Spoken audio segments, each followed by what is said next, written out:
Tanpa banyak bicara, prajurit itu segera melaksanakan tugasnya. Sesaat kemudian terdengar suara kuda berderap meninggalkan Wisma Kepatihan. Berbeda dengan manusia, kuda tidak begitu mengalami kesulitan meski kabut amat tebal. Dengan inderanya yang tajam, kuda itu bahkan seperti memiliki jalannya sendiri, seolah tidak memerlukan mata. Dengan gelisah Aryo Tadah menunggu kedatangan bekal Gajah Mada di pendopo Wisma Kepatihan. Sementara itu, oleh kabut yang turun, para prajurit pengawal istana justru menjadi sangat waspada. Dalam keadaan yang aneh seperti itu, terlalu mudah bagi pihak yang ingin membuat kekacauan untuk melaksanakan niatnya. Para prajurit segera berloncatan dengan pedang serta tombak terhunus. Bahkan anak panah melekat di busurnya ketika terdengar kuda berderap mendatangi mereka. Namun, prajurit dari Wisma Kepatihan itu segera mengucapkan kata-kata sandi tertentu yang dimengerti oleh para prajurit pengawal istana. "Ada apa?" bertanya pimpinan prajurit penjaga regol utama. "Mahapatih Aryo Tadah meminta bekal Gajah Mada untuk menghadap sekarang," jawab prajurit itu tegas. Bekal Gajah Mada yang berdiri tidak jauh dari tempat itu dan tengah mengamati keadaan bergegas mendekat. "Mahapatih memanggilku?" bertanya bekal Gajah Mada. "Ya," jawab prajurit dari Wisma Kepatihan itu. "Baik, aku segera ke sana," jawab bekal Gajah Mada. "Kembalilah lebih dulu. Aku akan menyusul karena ada persoalan yang harus aku selesaikan dulu." Prajurit penghubung dari Wisma Kepatihan itu segera minta diri meninggalkan halaman istana. Sesaat setelah prajurit itu naik ke atas kudanya, ia tertegun karena di halaman istana itu juga terdengar suara burung gagak yang menyayat. Rupanya tidak hanya seekor, karena dari arah yang lain juga terdengar suara lengkingan yang serak, tidak nyaman di telinga. Bahkan seperti ada benang penghubungnya. Dari arah yang lain terdengar lolong anjing yang menyayat. Dari sebuah rumah peternakan, ayam-ayam di kandang ikut riuh menyumbang, menandai keadaan itu dengan suara bersahutan riuh rendah. Sekali sentak pada tali kekang, kuda yang ditungganginya segera berderap, membawanya kembali ke Wisma Kepatihan yang tidak terlampau jauh jaraknya. Bekal Gajah Mada adalah seorang pemuda yang bertubuh kekar. Badan dan pikirannya amat sehat. Seorang prajurit muda yang memiliki kelebihan khusus dibanding prajurit yang lain. Bukan saja kemampuan bela diri yang dikuasainya, tetapi juga kecerdasan yang bisa dipergunakan untuk menghadapi keadaan rumit sekaligus memecahkannya. Itulah sebabnya meski Gajah Mada belum terlampau lama menduduki pangkat bekal, telah mendapatkan kepercayaan untuk memimpin pasukan khusus. Pasukan yang kecil saja tetapi memiliki kemampuan luar biasa.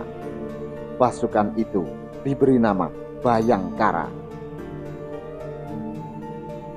Pasukan Bayangkara adalah pasukan pengawal istana, lapis terakhir yang menjadi tameng hidup bagi raja serta segenap keluarganya. Itu sebabnya prajurit Bayangkara disaring dari prajurit pilihan dan digembleng secara khusus.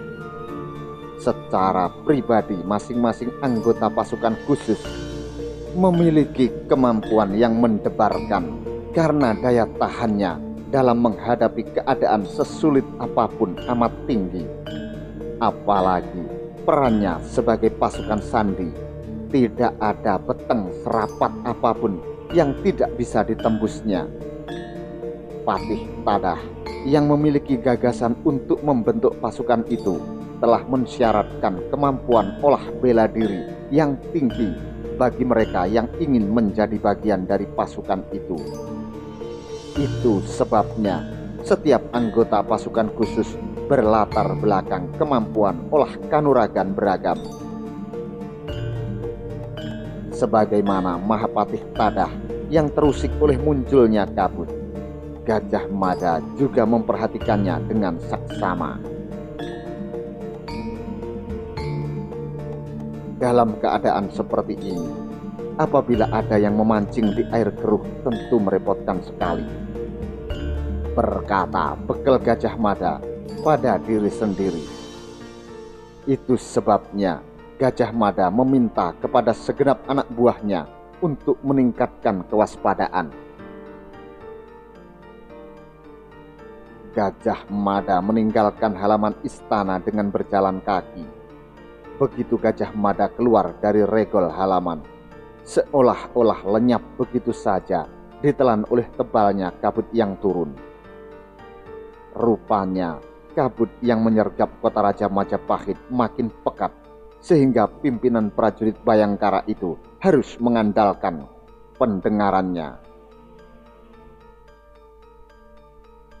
Gajah Mada terus melangkah. Dengan diganduli berbagai pertanyaan, Gajah Mada melangkah lurus mengambil arah ke Wisma Kepatihan. Didorong oleh rasa gelisahnya, Bekel Gajah Mada mempercepat gerak langkah kakinya. Meski lurus menuju Wisma Kepatihan, sejatinya Gajah Mada harus melintasi alun-alun untuk sebuah keperluan. Bekel Gajah Mada tak bermaksud langsung menemui Patih Aryo Tadah, karena ada yang harus ditemuinya. Siapa orang itu? Gajah Mada tidak mengetahuinya. Seorang prajurit yang menjadi bawahannya menyerahkan sebuah surat yang ditulis di atas lembaran daun tal. Prajurit itu menemukan surat dimaksud melekat pada anak panah yang menyambar saka peneduh Purawaktra. Akan ada peristiwa penting besok. Peristiwa yang mungkin akan menggilas istana. Bila Ki Bekel Gajah Mada ingin mendapatkan gambaran lebih utuh atas siapa saja pemerannya, temui aku di bawah beringin kurung. Demikian isi pesan yang tergurat di lembaran daun tal itu. Gajah Mada berjalan tidak sekadar berjalan, sadar bahwa tatapan matanya tidak mungkin membelah kabut. Gajah Mada berusaha menelengkan telinganya. Menjelang tepi alun-alun sebelah utara, yang di sana terdapat sebuah jalan menuju Wisma Kepatihan, Gajah Mada berdesir. Ada seseorang yang menghadang langkahnya. Orang itu yang tampaknya yakin akan bertemu dengan Bekel Gajah Mada berdehem mewartakan keberadaannya. Siapa? Bertanya Gajah Mada. Orang yang menghadangnya itu belum menjawab. Namun Gajah Mada mampu mengikuti gerak langkah yang diambil orang itu. Kaukah yang mengirim pesan untukku? Tegas Gajah Mada sekali lagi. Bekel Gajah Mada menelengkan wajah karena tebal kabut bagai melumpuhkan indera penglihatannya. Dengan sepenuh kesadaran, Bekel muda itu mengandalkan telinganya. Sebut aku Mancer Kawuryan, jawab orang itu. Dari suaranya Gajah Mada tahu orang itu mengenakan topeng. Terdengar dari getar suaranya yang tertahan, Mancer Kawuryan. Ki Bekel memahami apa artinya. Tangsu Mancer Kawuryan berarti bulan tengah bercahaya benderang. Ada keperluan apa kau menemuiku? Bertanya Gajah Mada. Aku bermaksud baik, jawab orang itu. Kau hanya memiliki waktu sangat sempit sejak saat sekarang. Karena fajar menyingsing nanti, sebuah pasukan segelar sepapan akan bergerak menggilas istana. Bekel Gajah Mada amat berdesir. Bekel Gajah Mada tidak mungkin mengabaikan keterangan ini, mengingat kegiatan kelompok Telik Sandi pasukan Bayangkara yang selama ini bekerja keras menemukan bentuk kegiatan aneh. Kegiatan itu sampai saat ini masih belum diketahui kemana arahnya. Gajah Mada segera menghubungkan keterangan orang itu dengan apa saja yang telah diketahuinya. Kekuatan dari mana yang akan menyerbu istana itu? Tanya Gajah Mada. Namun orang itu tidak menjawab. Dengan tenang ia berjalan menjauh meninggalkan bekel Gajah Mada. Gajah Mada ingin mencegah orang itu dan mempertegas pertanyaannya. Tetapi kabut yang tebal melumpuhkan niatnya. Bekel Gajah Mada merasa tak ada gunanya memaksakan diri menanyai orang itu, yang dengan segera lenyap dari tak hanya pandangan mata, tetapi juga dari telinganya. Beberapa saat lamanya, bekel Gajah Mada terpaku berdiri di tepi alun-alun itu. Dengan saksama ia memerhatikan keadaan yang terasa sepi, senyap, dan damai. Rasanya sulit dipercaya di balik keadaan itu bersembunyi sebuah bahaya yang siap menggulung Majapahit. Akan tetapi, siapapun orang itu selama ini mengalirkan keterangan sangat penting. Meskipun keterangan itu diterimanya selapis demi selapis, nyatanya semua yang disampaikan benar. Kegiatan geladi berlebihan yang dilakukan pasukan tertentu menjadi isyarat adanya hal yang tak wajar. Benarkah besok akan ada terjadi makar? Bertanya Gajah Mada di dalam hati. Dalam perjalanan sejarahnya yang masih muda, Majapahit yang kini berada di bawah pemerintahan Kalagemet yang bergelar Jaya Negara telah bertubi-tubi mengalami gempuran oleh berbagai pemberontakan. Ronggolawe, sahabat Raden Wijaya, memilih mengangkat senjata melawan Sri Kertarajasa Jayawardana karena merasa tidak memperoleh jabatan yang sesuai dengan pengabdiannya.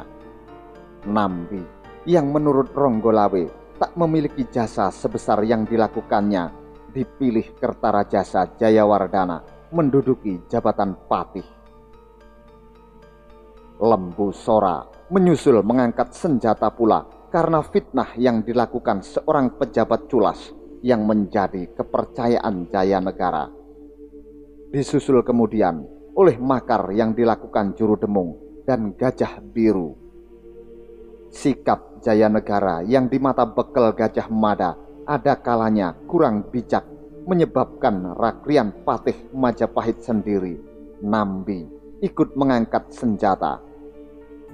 Kini, akankah peristiwa semacam itu terjadi lagi?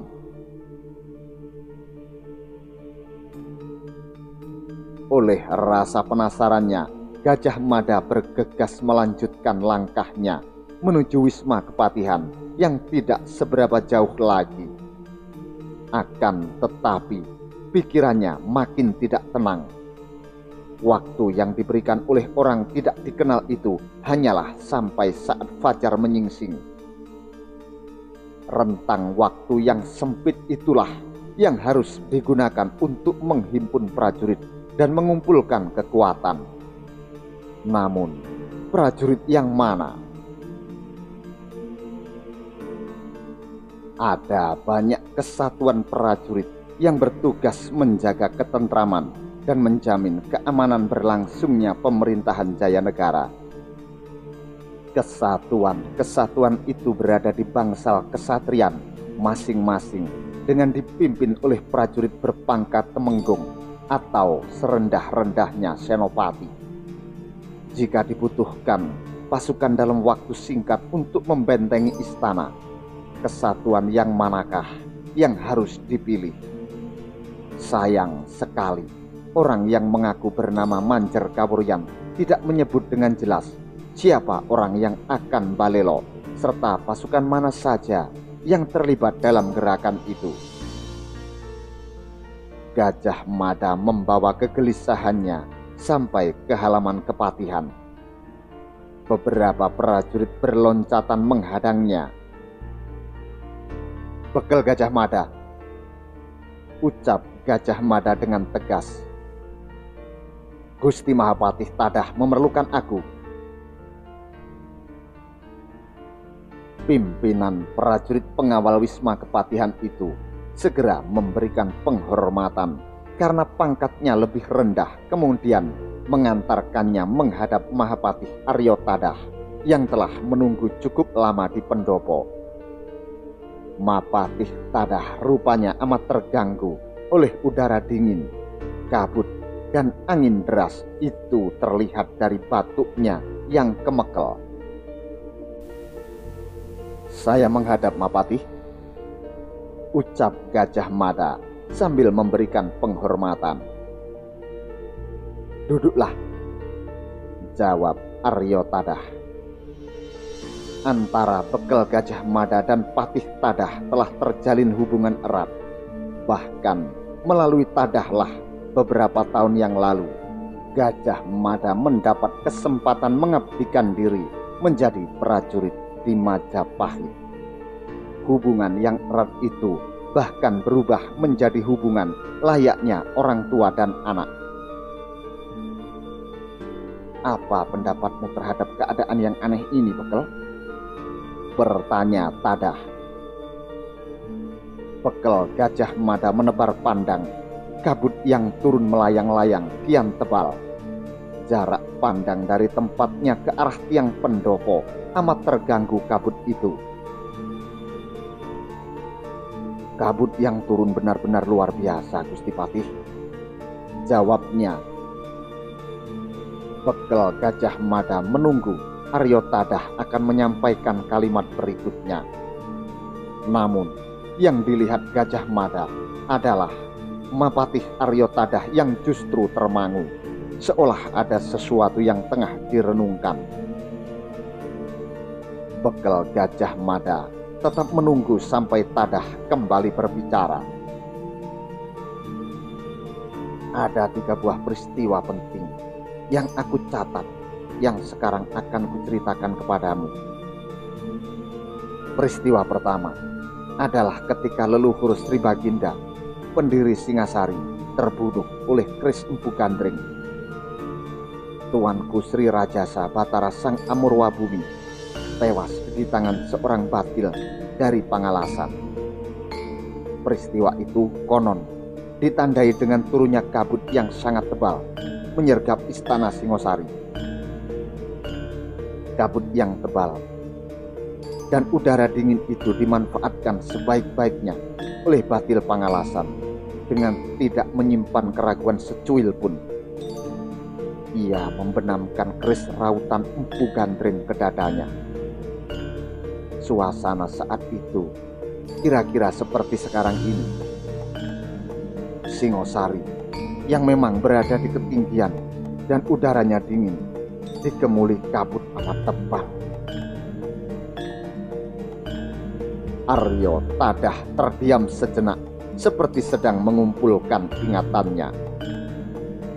Dengan sabar, Bekel Gajah Mada menunggu Mahapatih Tadah melanjutkan ceritanya. Peristiwa yang kedua adalah saat Singosari akhirnya benar-benar runtuh. Saat tuanku Sri Kertanegara terbunuh oleh serangan Jaya Katwang dari Kediri. Serangan itu dilakukan di pagi buta. Juga ketika kabut turun dengan tebalnya, pasukan segelar sepapan membuat kekacauan dari utara. Namun, yang sebenarnya terjadi, pasukan yang lebih besar lagi datang bagaikan banjir bandang menggilas kota Raja Singosari dari arah selatan. Patih Tadah menyela ucapannya dengan batu. Bekel Gajah Mada menyimak cerita itu dengan cermat. Gajah Mada tahu Mahapatih Aryo Tadah akan menghubungkan peristiwa itu dengan keadaan ganjil yang saat ini tengah berlangsung.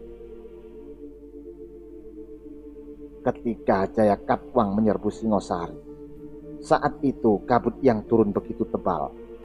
Siapapun mengalami kesulitan untuk melihat benda-benda di sekitarnya.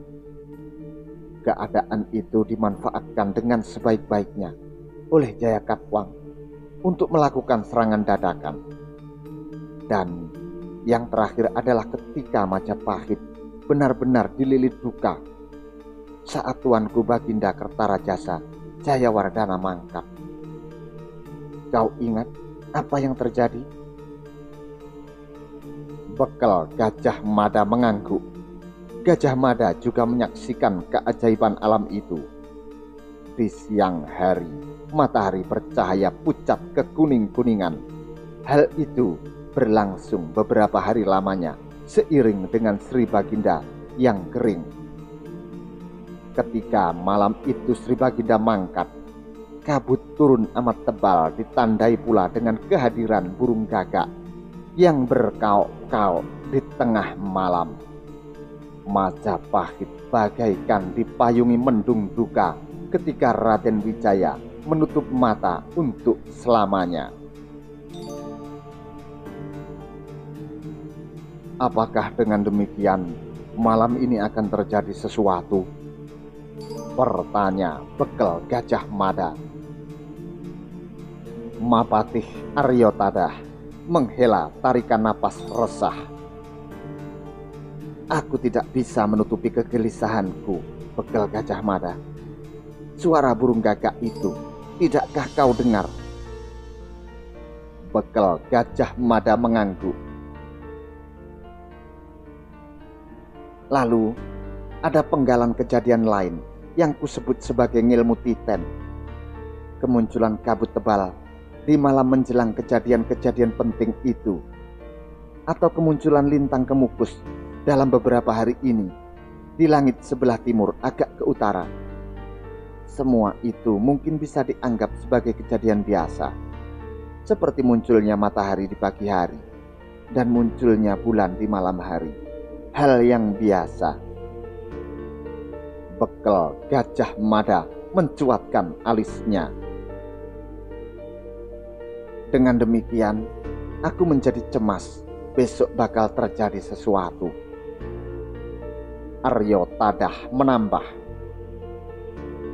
Gajah Mada yang menunduk itu kemudian menengadah dan mengarahkan pandangan matanya ke wajah Aryo Tadah yang tampak samar.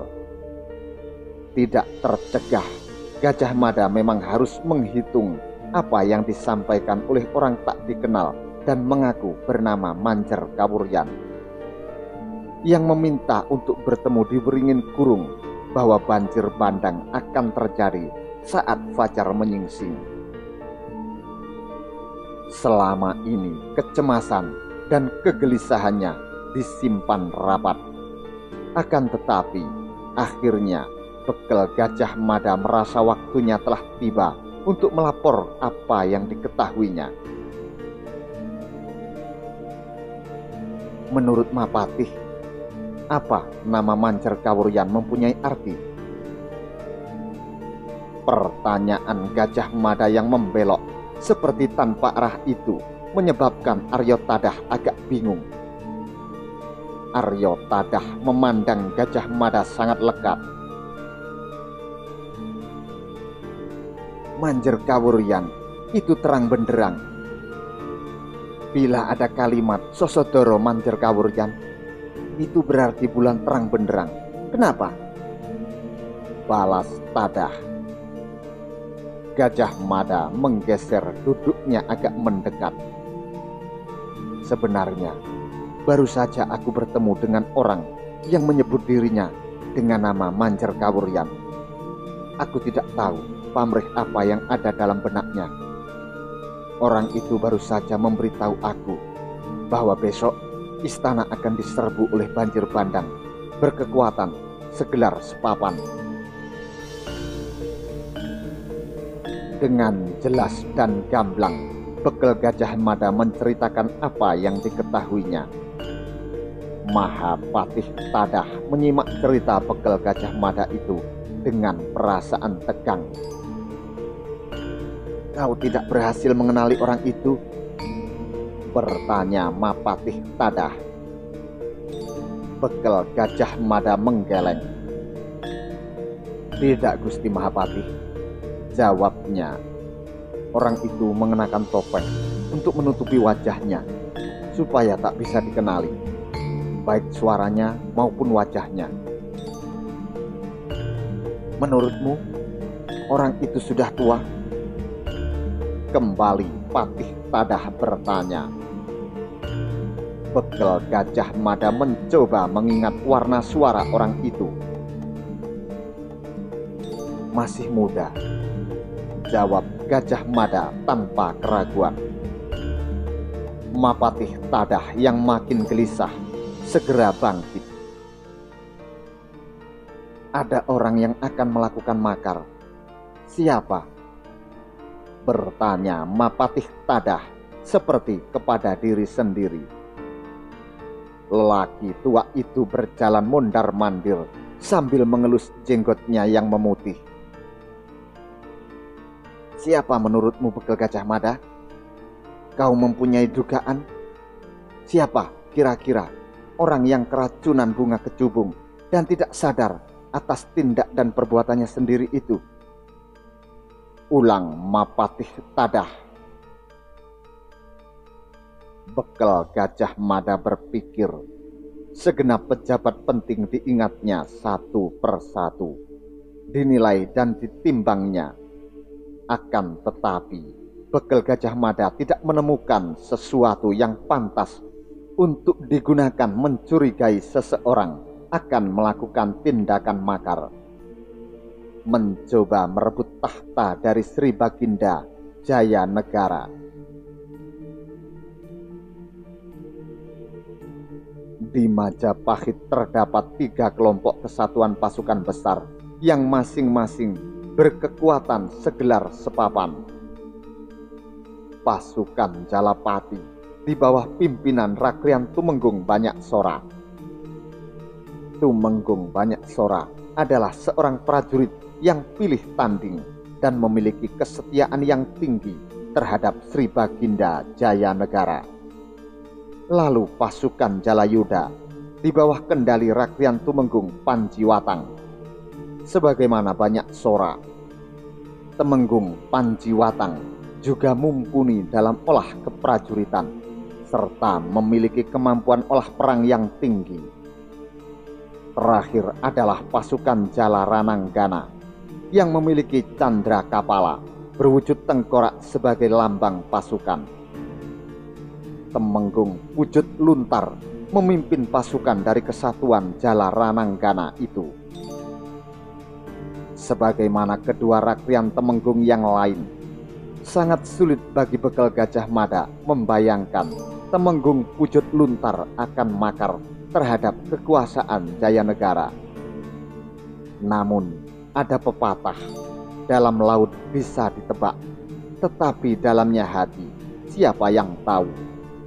Boleh jadi salah seorang dari mereka akan memanfaatkan keadaan dengan mengerahkan pasukan yang mereka pimpin untuk berbuat makar. Demikian pula dengan Mahapatih Aryo Tadah. Orang itu mencoba memilah-milah, tetapi tidak menemukan seseorang yang dicurigai bakal membuat ontran-ontran. "Siapa?" sekali lagi Tadah bertanya seperti kepada diri sendiri. Saya tidak menemukan seorang pun yang pantas dicurigai, Gusti Patih, jawab Bekel Gajah Mada. Apakah masih ada yang tidak puas terhadap pengangkatan Tuanku Jayanegara? Bertanya Aryo Tadah seolah kepada diri sendiri. Bekel Gajah Mada tergiring untuk merenung ulang. Raden Wijaya setelah berhasil membangun Majapahit, mengawini 4 putri anak Kertanegara. Mereka adalah Ratu Dyah Sri Tribuaneswari yang didudukkan sebagai permaisuri, Ratu Dyah Sri Narendra Duhita, Ratu Dyah Dewi Prajna Paramita, serta Ratu Dyah Dewi Gayatri yang diangkat sebagai Raja Padmi. Istri Wijaya, Dyah Dewi Gayatri, memberikan 2 keturunan yang tidak bisa diharapkan untuk diangkat menjadi raja karena perempuan. Kedua anak Gayatri atau Raja Padmi itu adalah Sri Gitarja yang juga bernama Tribuana Tunggadewi Jaya Wisnuwardani yang mempunyai calon suami bernama Cakradara atau Kertawardana. Sri Gitarja diangkat menjadi pemangku di Kahuripan bergelar Bre Kahuripan. Anak Gayatri kedua adalah Raja Dewi Maharajasa yang diangkat menjadi pemangku Daha bergelar Bre Daha, juga telah mempunyai calon suami bernama Kuda Merta. Ketika pulang dari Pamalayu, pasukan yang dikirim oleh Sri Kertanegara kembali dengan membawa 2 gadis boyongan bernama Dara Petak dan Dara Jingga. Dara Jingga dikawinkan dengan seorang bangsawan Melayu, melahirkan Aditya Warman atau Aryo Damar yang bersahabat erat dengan Gajah Mada. Sedangkan Dara Petak diangkat sebagai permaisuri yang justru dituakan oleh Raden Wijaya karena telah memberinya anak laki-laki dan padanya dianugerahkan gelar Sri Tinuh Weng Pura atau Sri Tinuwahing Pura, yang berarti permaisuri yang dituakan di dalam pura, karena memberinya keturunan berjenis kelamin laki-laki yang padanya diharapkan akan menjadi penerus kekuasaan Wilwatikta. Satu-satunya anak laki-laki Raden Wijaya itu adalah Kalagemet, yang kemudian diangkat menjadi raja menggantikan ayahnya menggunakan nama Jayanegara. Seringkali Aryo Tadah menilai bahwa Kalagemet atau Jayanegara amat berbeda dengan ayahnya. Sebagai raja yang tidak merasakan pahit getir membangun negara, Kalagemet acap mengabaikan perasaan pejabat yang dahulu bahu-membahu bersama ayahnya bekerja keras meletakkan pilar berdirinya negara baru setelah Singosari lenyap dari percaturan. Apakah perilakunya yang ada kalanya melampaui batas itu yang mendorong orang untuk membalelo terhadap kekuasaan Jayanegara? Bekel Gajah Mada mengenal dengan baik segenap janda yang ditinggalkan Raden Wijaya, karena Gajah Madalah orang yang bertanggung jawab mengamankan mereka untuk segala hal. Jika Putri Tribuana Tunggadewi atau Sri Gitarja akan bepergian, Gajah Mada yang bertugas menyusun pengawalan dan mendampinginya kemanapun mereka pergi. Oleh karena itu, Bekel Gajah Mada merasa yakin kalau ada pihak tertentu yang bakal melakukan pemberontakan, jelas tak mungkin ada hubungannya dengan keluarga istana. Terlebih-lebih Ratu Gayatri yang telah memutuskan diri menjadi seorang biksuni, menjauh dari gebiar kehidupan. Demikian juga dengan Ratu Dewi Narendra Duhita dan Ratu Dewi Prajna Paramita. Mereka tidak memiliki keturunan, sehingga sama sekali tak ada alasan bagi keluarga istana untuk mendalangi tindakan makar. Pun persoalan Jayanegara yang terlahir dari darah petak sama sekali bukan masalah, karena segenap kerabat keluarga memang tidak ada yang mempersoalkan. Gajah Mada terus memutar benak. Nama demi nama dipilah-pilahnya, hingga kemudian muncul nama-nama mereka yang mendapat anugerah Wineh-Suka dari Sri Jayanegara.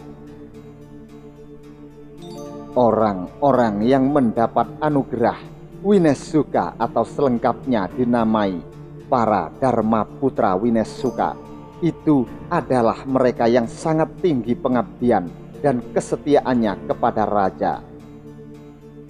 Para Rakrian Dharma Putra Wineh-Suka itu antara lain Rakrian Kuti, Rakrian Tanca, Rakrian Pangsa, Rakrian Banyak, Rakrian Wedeng, Rakrian Yuyu, dan Rakrian Semi yang menjadi pemangku kekuasaan Majapahit di Lasem. Bekel Gajah Mada segera mengesampingkan nama-nama itu. Tidak mungkin para Rakrian Dharma Putra Wineh-Suka berbuat gila. Mereka tidak mempunyai dukungan kekuatan untuk bertindak. Dharma Putra tidak memegang kendali prajurit pada tingkat yang memadai seperti menguasai 3 pasukan utama. Pasukan Jalapati, pasukan Jalayuda, dan pasukan Jala Rananggana. Mapatih Aryotadah duduk kembali dan menatap wajah Gajah Mada dengan tatapan sangat lekat. Udara yang dingin memancing Aryotadah untuk batuk beberapa saat. Suaranya nyaris berbisik. Firasatku mengatakan bahwa benar sesuatu akan terjadi. Boleh jadi peringatan yang diberikan orang yang mengaku Manjerkawuryan itu benar. Jika besok pagi pasukan segelar sepapan akan menggilas istana bagaikan banjir bandang, harus disiapkan kekuatan yang sama atau lebih besar. Bekel Gajah Mada tersenyum getir. Pasukan mana yang harus dihubungi untuk menghadapi tindakan itu, Gusti Patih? Pertanyaan yang sederhana itu rupanya sangat sulit untuk dijawab karena menyembunyikan persoalan yang tidak sederhana. Pertanyaan itu pula yang seperti membingungkan Mahapatih Aryotadah untuk kembali memilah 3 orang tumenggung yang mengendalikan 3 pasukan besar: Jalapati, Jalayuda, dan Jala Rananggana. Kamu mencurigai mereka? Bertanya Tadah. Gajah Mada menghirup udara sedikit lebih banyak. Waktu yang bergerak tidak tercegah menggiring Gajah Mada makin gelisah dan resah. Jika ada orang yang bermaksud makar, orang itu harus memiliki pasukan segelar sepapan. Siapakah orang yang memiliki prajurit segelar sepapan yang dibutuhkan untuk mendukung pemberontakan itu, Gusti Patih? Mapatih Tadah memandangi wajah Bekel Gajah Mada tanpa berkedip. Jalayuda, Jalapati, Jala Rananggana, siapa di antara mereka yang amat mungkin dicurigai? Bertanya Tadah. Tak sekedar mencurigai, Gusti Patih, namun harus diperoleh bukti nyata. Untuk itu harus segera dikirim telik sandi. Patih Aryotadah terdiam. Tadah makin gelisah. Kabut makin tebal dan burung gagak itu berkauk-kauk makin riuh, membuat risih gendang telinga. Aryotadah sejenak memejamkan mata terkenang pada laporan yang diberikan seorang prajurit rendahan bernama Gajah Sari beberapa hari sebelumnya. Namun, laporan Gajah Sari itu dianggapnya sama sekali tidak mendasar. Bekel Gajah Mada terkejut ketika Patih Tadah tiba-tiba melepas lencana yang dikenakannya. Itulah lambang atau lencana Mahapatih yang memiliki kekuasaan besar dan luas. Mapatih Arya Tadah menyerahkan lencana itu kepada Gajah Mada, kepada orang-orang kepercayaannya, terutama yang berada di barisan sandi. Arya Tadah selalu membekali dengan lencana yang menjadi ciri khasnya, tetapi bukan lencana utama itu. Bekel Gajah Mada penasaran. "Apa artinya ini, Gusti Patih?" bertanya Bekel Gajah Mada. "Dengan lencana itu padamu," jawab Mapatih Tadah, "aku berikan wewenang kepadamu untuk bertindak atas namaku dan atas nama Tuanku Jayanegara untuk mengambil langkah-langkah penyelamatan jika benar terjadi tindakan makar itu. Pakailah." Dengan sigap, Bekel Gajah Mada mengenakan lencana yang diterimanya itu di dada sebelah kiri.